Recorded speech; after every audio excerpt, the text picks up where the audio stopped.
என்னை இப்படி பார்ப்பவர்கள் நான் உண்மையான பெருமாள் பக்தன் என்று நினைப்பார்களா மாட்டார்களா? நினைப்பார்கள். ஏன்? நிச்சயமாக நான் பெருமாள் பக்தன் என்று ஏமாந்து விடுவார்கள் இல்லையா? ஏமாந்து விடுவார்களா? என்னடா சொல்கிறாய்? செய்வன திருந்தச் செய். ஏமாற்றுவதை மிக சரியாக செய்ய வேண்டும். எதிராளிக்கு எந்த சந்தேகமும் வந்துவிடக்கூடாது. நீயே கூட நான் உண்மையான பெருமாள் பக்தனாக மாறிவிட்டேன் என்று ஏமாந்தாயா இல்லையா? என்னடா இது? இதெல்லாம் வேஷமா? ஆமாம், வேஷமேதான். அடப்பாவி! என்ன அடப்பாவி? நீயும் மாமாவும் வேலைக்கு போ என்று கழுத்தை பிடித்து தள்ளாத குறையாக தள்ளுகிறீர்கள். சரி, போய் தொலைக்கலாம் என்று போனால் அந்த ராமானுஜனிடம் ஒப்புதல் ஓலை வேறு வாங்கிக் கொண்டு வர வேண்டுமாம். மாமாவிடம் கொஞ்சம் உதவி செய்யுங்கள் மாமா, எப்படியாவது ராமானுஜனிடமிருந்து அந்த ஓலையை வாங்கிக் கொடுங்கள் என்றால் பெரிதாக என்னவோ கட்டி கொடுத்த சோறும் சொல்லிக் கொடுத்த சொல்லும் என்று பழமொழி பேசுகிறார்.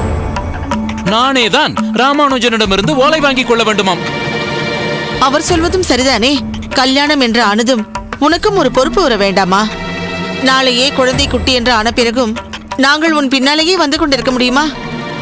அதனால்தான் உன் காலிலேயே உன்னை நிற்கச் சொல்கிறார். ஆமாம், இப்போது என்ன, நான் பொய்க்கால் குதிரை மாதிரி கட்டை காலிலா நின்று கொண்டிருக்கிறேன்? நீ என் பக்கம் பேசுவாய் என்று பார்த்தால் நீயும் உன் வீட்டுக்காரர் பக்கம் சேர்ந்து கொள்கிறாயே. சரி சரி, விடுங்கள். அந்த ராமானுஜனிடமிருந்து எப்படி ஓலை வாங்க வேண்டும் என்று எனக்கு தெரியும். உனக்கு கோபம் வந்தாலும் சரி, நீயே உன் வேலையை பார்த்துக் கொள்கிறேன் என்று சொல்கிறாய் பார். அந்த வீராப்பு இருப்பது நல்லதுதான். ஓலை விஷயத்தை விடு. இப்போது எதற்கு இந்த வேஷம்? யாரை ஏமாற்றப் போகிறாய்? எல்லாம் அந்த ராமானுஜனைத்தான். ராமானுஜனையா? அவனை எதற்கு ஏமாற்ற வேண்டும்? ஏமாற்றாமல் அவனை சுற்றி என்னை தெரிந்தவர்கள் யாராவது இருக்கலாம். என்னை பற்றி அவனிடம் இல்லாததையும் பொல்லாததையும் சொல்லித் தொலைத்தார்கள் என்றால் அவன் எனக்கு எப்படி ஓலை கொடுப்பான்? இப்படி ஒரு பெருமாள் பக்தன் போல் போனால்தான் அவனுக்கு என் மேல் ஒரு மதிப்பு வரும். வராது.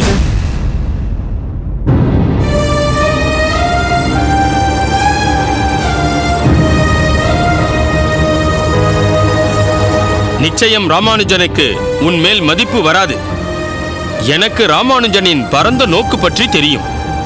அனைவரையும் அரவணைத்துக் கொண்டு போக நினைப்பவன். அதனால் நீயே நேராக அவனிடம் போய் உண்மையை சொன்னால் போதும். உடனே ஓலையை கொடுப்பான். நீ ஒரு சாமானியனை ஏமாற்றுவதே தவறு. அதிலும் ராமானுஜனை போன்ற ஒரு உயர்ந்த வைணவனை ஏமாற்றுவது மிக மிக தவறு. முதலில் இந்த வேஷத்தை களைத்துவிட்டு சாதாரண கதிரேசனாக போய் நில். நெற்றியில் திருமண் இட்டுக் கொள்வதற்கும் விபூதி தரித்துக் கொள்வதற்கும் பின்னால் நிறைய அர்த்தங்கள் இருக்கின்றன. ஏமாற்றுவதற்காக அவற்றை தரித்துக் கொள்வது பாவத்திலும் பாவம். போதும் மாமா, அள்ளி அள்ளி கொடுக்க உங்களிடம் அறிவுரைகள் மட்டும்தான் இருக்கின்றது. ஓலையை நானே பெற்றுக்கொள்ள வேண்டும் என்று சொல்லிவிட்டீர்கள் அல்லவா? பிறகு நான் வேஷம் போட்டு வாங்கினால் என்ன, வேதம் படித்து வாங்கினால் என்ன?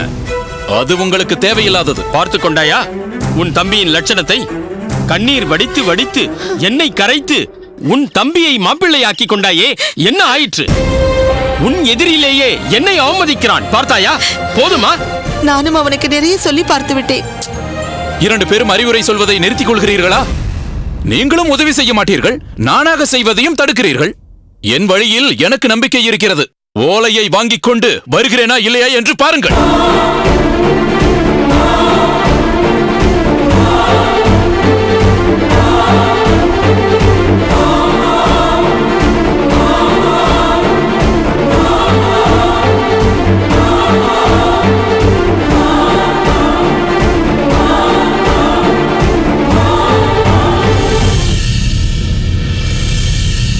மாறனேர் நம்பி, இப்போது நான் உனக்கு போதிக்க இருப்பது அடிப்படையான சில தர்மங்கள். இருப்பினும் கவனமாக மனதில் கொள்ள வேண்டியவை. புரிகிறதா? அப்படியே சுவாமி. அடிப்படையான தர்மங்கள் என்றால் பலவிதமான தர்மங்கள் இருக்கின்றதா சுவாமி? ஆம், சாதாரண தர்மம், விசேஷ தர்மம், ஆபத்துக்கால தர்மம், காலதேச தர்மம், யுத்த தர்மம், ஆசிரம தர்மம், இப்படி பல தர்மசாஸ்திரங்கள் உள்ளன. இதில் அவசியமானதை உனக்கு உபதேசிக்க விரும்புகிறேன். உபதேசியுங்கள் சுவாமி. நிச்சயம் கவனமாக அவற்றை கேட்டு பயன்பெற சித்தமாய் இருக்கின்றேன் சுவாமி. சூரியன் உதிக்கும் முன் உறக்கத்திலிருந்து எழுவது மனதிற்கும் உடலுக்கும் மிகுந்த நன்மை பயப்பது, சோம்பலை விரட்ட வல்லது. விதித்த கர்மங்களை விருப்பமுடன் செய்வது எதிர்பார்த்த பலன்களை அள்ளி கொடுக்கக்கூடியது. எதை மனப்பாடம் செய்வதற்கும் காலை பொழுதே மிகவும் உகந்தது. உணவு உட்கொள்ளும் முன்பு 2 கால், 2 கை, முகம், வாய் இவற்றை சுத்தம் செய்து கொள்ள வேண்டும். நகத்தால் முகத்தை கிள்ளக்கூடாது. பற்களால் நகத்தை கடிக்கக்கூடாது. அப்படி செய்வதால் தரித்திரம் வருமா சுவாமி? தரித்திரம் வருகிறதோ இல்லையோ, நிச்சயம் அஜீரண கோளாறுகள் வரும். வயிற்றில் புண்கள் ஏற்படும். சரி, மேலே சொல்கிறேன், கேட்டுக்கொள். ஆகட்டும் சுவாமி. ஒரு மனிதனுக்கு உண்மைதான் தாய், அறிவுதான் தகப்பன், தர்மம்தான் கூட பிறந்தவன், தயவுதான் நண்பன், அடக்கம்தான் மனைவி, பொறுமைதான் மகன். இவை ஒட்டுமொத்தமும் சேர்ந்ததே நம் குடும்பமாக இருக்க வேண்டும். கடன் இல்லாதவனே பாக்கியசாலி, வியாதி இல்லாதவனே செல்வந்தன். தர்மம் சத்தியத்தால் காக்கப்படுகிறது. கல்வி தீவிரமான பயிற்சியால் காக்கப்படுகிறது. அழகு சுத்தம் செய்வதால் காக்கப்படுகிறது. மனிதனுக்கு பெருமை நன்னடத்தையால் காக்கப்படுகிறது. மனசாட்சி நீதிபதியாக இருந்து தண்டனை தருமுன் நண்பனாக இருந்து எச்சரிக்கை செய்கிறது.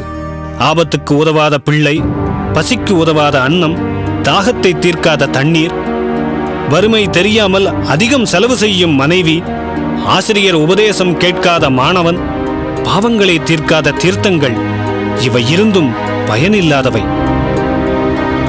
சக்தி இல்லாதவனுக்கு பொறுமை குணமாகிறது. சக்தி உள்ளவனுக்கு பொறுமை அலங்காரமாகிறது. பொறுமையால் உலகை வசப்படுத்தலாம்.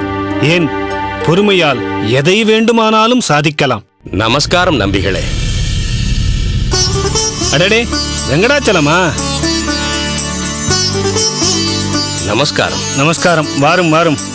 மாரணேன் நம்பி, சுவாமி. அருந்துவதற்கு நீர் கொண்டு வா. வேண்டாம் வேண்டாம், இப்போதுதான் அருந்தி விட்டு வந்தேன். சரி, மாரணேன் நம்பி, நீ போய் மற்ற விவகாரங்களை பார், நான் பிறகு அழைக்கிறேன். சரி, உத்தரவு சுவாமி. வாருங்கள், இப்படி அமருங்கள். நன்றி.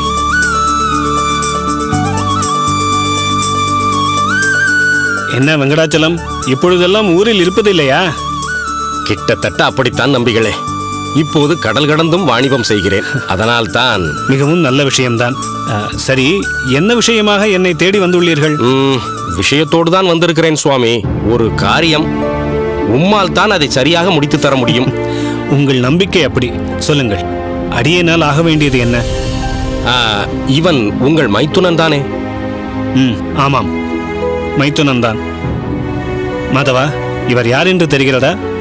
பெரும் வணிகர், பெயர் வெங்கடாச்சலம். நமஸ்காரம் ஐயா. நமஸ்காரம். என்ன நம்பிகளே, உங்கள் மைத்துனரை பார்த்தால் இன்னும் திருமணம் ஆகவில்லை போல் தெரிகிறதே. பெண் பார்க்க துவங்கவில்லையா?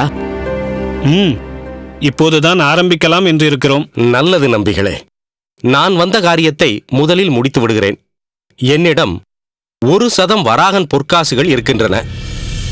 நம் ஊர் சௌமிய நாராயண பெருமாளுக்கென்று என் காணிக்கையாகவும், அதே சமயத்தில் குறிப்பிட்டு சொல்லும்படியாகவும், ஏதாவது ஒரு பொருளுக்காகவும் நன்கொடை கொடுக்க வேண்டும் என்று எண்ணுகிறேன்.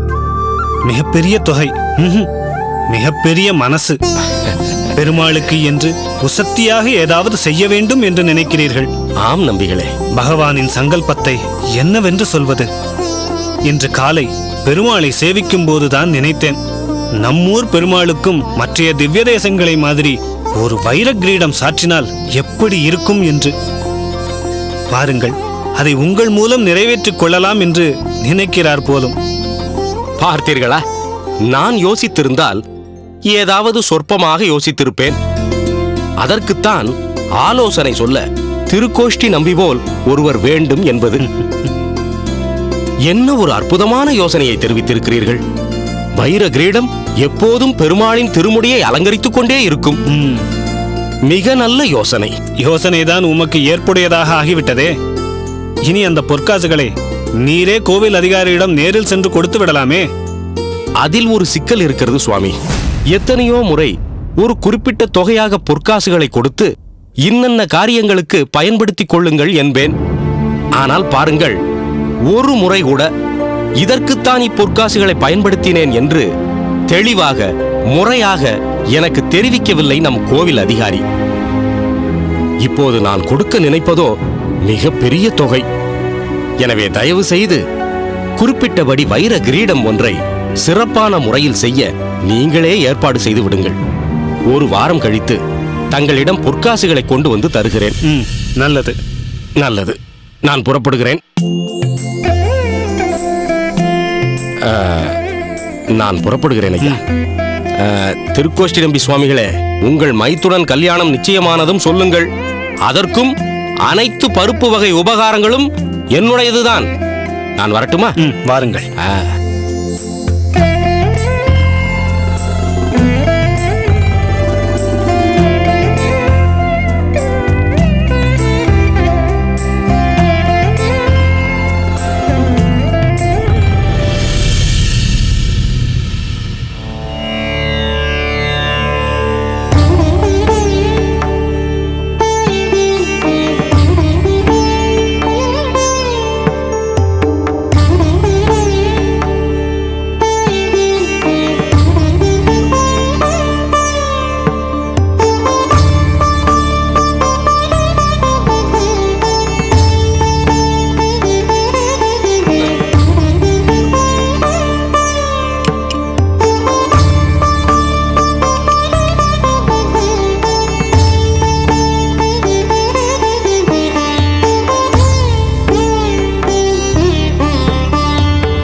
என்ன ராமானுஜா, பெருமாளை நன்றாக சேவித்துக் கொண்டாயா?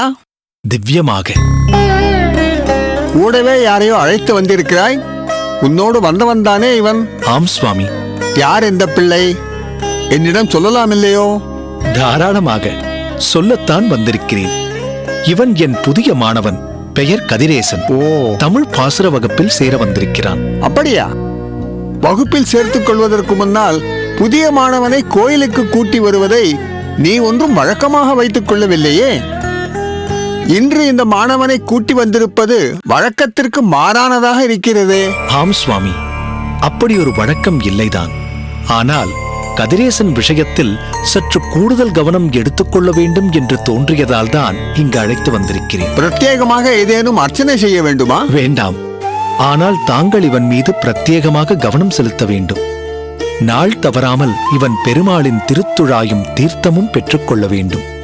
அனுதினமும் சடாரி சாதித்து இவரை திருமாலின் திருவடி சம்பந்தம் பெறச் செய்ய வேண்டும். அதற்கென்ன, செய்துவிட்டால் போயிற்று. ஏனப்பா, உனக்கு இந்த ஊர் தானே? ஆமாம், இந்த ஊர்தான் சுவாமி. இதற்கு முன் கோயிலில் உன்னை பார்த்ததாக ஞாபகம் இல்லையே. நான் வந்ததே இல்லையே. சிறுவனாக இருக்கும்போது ஒரு முறை வந்திருக்கிறேன், அவ்வளவுதான். அதற்கு பிறகு இப்போதுதான் வருகிறேன். பெருமாளை நன்றாக சேவித்துக் கொண்டாயா? ஆயிற்று சுவாமி. ஆதிகேசவனின் ஆசீர்வாதம் இருந்தால் கைகூடாத நற்காரியங்கள் எதுவும் இல்லை. ராமானுஜனிடம் பாசுரங்கள் கற்றுக்கொள்வதற்கு நீ மிகவும் புண்ணியம் செய்திருக்க வேண்டும். ராமானுஜன் சொல்வதை நீ தவறாமல் செய்தால் அதற்கு நிச்சயம் பெரிய பலன் உண்டு. இன்னொன்றும் சொல்கிறேன், வெறும் பாசுரங்களை கற்றுக்கொள்வதோடு நின்று விடாதே. ராமானுஜனிடம் கற்றுக்கொள்ள வேண்டிய எத்தனையோ சத்விஷயங்கள் இருக்கின்றன. இவனின் சம்பந்தம் இருந்தாலே போதும், சத்விஷயங்கள் தன்னாலேயே உன்னை வந்தடையும். அப்படியா சுவாமி? ஐயாவும் நீங்களும் சொன்னதையெல்லாம் நான் கவனத்தில் வைத்துக் கொள்ள முயற்சிக்கிறேன். சரி கதிரேசா, நாளை முதல் அதிகாலையிலேயே குளித்து முடித்து முதல் ஜாமத்திலேயே கோயிலுக்கு வந்துவிட வேண்டும். நாதவல்லி தாயாரை சேவித்துவிட்டு நேராக இங்கு கேசவனின் சன்னதிக்கு வந்துவிடு. பிறகு என்ன செய்ய வேண்டும் என்பதை அடியேன் சொல்கிறேன். சரி சுவாமி. கதிரேசா, ஒரு வாரம் நீ இதை தவறாமல் அனுஷ்டிக்க வேண்டும். பிறகு நான் உன்னை பாசுர வகுப்பில் சேர்த்துக் கொள்கிறேன். சரி ஐயா. ஐயா, ஒரு சந்தேகம் கேட்கலாமா? கேள். தீர்த்தம் என்றால் தண்ணீர் என்று புரிந்தது. ஆனால் மற்ற இரண்டும் என்னவென்று புரியவில்லையே. அதுவா? ஒன்று திருத்துழாய், அதாவது துளசி. அது உன் உடலுக்கும் நல்லது, உள்ளத்திற்கும் நல்லது. சடகோபனான நம்மாழ்வார் பகவானின் திருப்பாதங்களாக கருதப்படுகிறார். அதனால்தான் அதற்கு சடாரி என்று பெயர் வந்தது. பகவானின் திருப்பாதங்களை சடகோபனான நம்மாழ்வார் மூலம் நாம் தாங்குவதால் பகவான் நம்மை ஆள்கிறான் என்ற பவ்யம் நம் மனதில் குடிகொள்ளும். அப்படி குடிகொள்கின்ற போது ஏற்கனவே குடிகொண்டிருக்கும் தான் என்ற அகங்காரம் விலகி ஓடும். அர்ச்சகர் சுவாமிகளே, இன்றிலிருந்து ஒரு வாரம் இவன் தங்கள் மாணவன். நன்றாக கவனித்துக் கொள்ளுங்கள். அடியேனிடம் நீ ஒன்றை விண்ணப்பித்தால் அதை அடியேன் தட்டுவேனா? நிச்சயம் நன்றாக கவனித்துக் கொள்கிறேன். திருத்துழாயும் தீர்த்தமும் அருந்திய பிறகு பிரசாதமும் கொடுக்கிறேன். போதுமா? என்ன கதிரேசா, அர்ச்சகர் சுவாமி சொன்னதை சரிவர கேட்டுக்கொண்டாயா? முதல் ஜாமத்திலேயே கோவிலுக்கு வந்துவிட வேண்டும், சரியா? எனக்கு பாசுரம் கற்றுக்கொள்ள வேண்டும் என்பது தீராத ஆசை ஐயா. அதை நீங்கள் தீர்த்து வைக்கிறேன் என்று சொல்லும்போது நான் உங்கள் சொல்படி நடக்காமல் இருப்பேனா? அதை நிச்சயம் செய்கிறேன். சுவாமிகளே, இன்னொன்று, கோயில் சம்பந்தப்பட்ட சிறு சிறு பணிகள் ஏதாவது இருந்தால் கதிரேசனுக்கு கொடுங்கள், அவன் செய்வான். என்ன கதிரேசா? நிச்சயம் செய்கிறேன் ஐயா. இப்போது கூட செய்கிறேன், சொல்லுங்கள். ராமானுஜா, உன் புதிய மாணாக்கனுக்கு பாசுரம் கற்றுக்கொள்வதில் நிரம்பவே ஆர்வம் இருக்கிறது. எதற்கும் தயாராக இருக்கிறான் பார். கதிரேசா, நீ இப்போது எனக்கு ஒரு சிறிய பணி செய்ய வேண்டும். சொல்லுங்கள் சுவாமி, செய்கிறேன். பெருமாளுக்கு திருவாராதனம் ஆகும்போது சன்னதியில் போடும் திரைச்சீலையில் சில வளையங்கள் நெளிந்தும் வளைந்தும் போய் திரையை சரிவர போட முடியாமல் போகிறது. அதை உன்னால் சரி செய்து கொடுக்க முடியுமா? அதற்கென்ன சுவாமி, நிச்சயமாக செய்கிறேன். நல்லது. உச்சிகால பூஜை முடிந்த பின் கோயிலை சற்று நேரம் சாத்தி வைப்போம். அப்போதுதான் நீ அந்த வேலையை செய்ய சாத்தியப்படும். கதிரேசா, இது ஒரு நல்ல ஆரம்பம். பெருமாள் கைங்கரியம் ஸ்ரத்தையோடு செய். ஆகட்டும் ஐயா.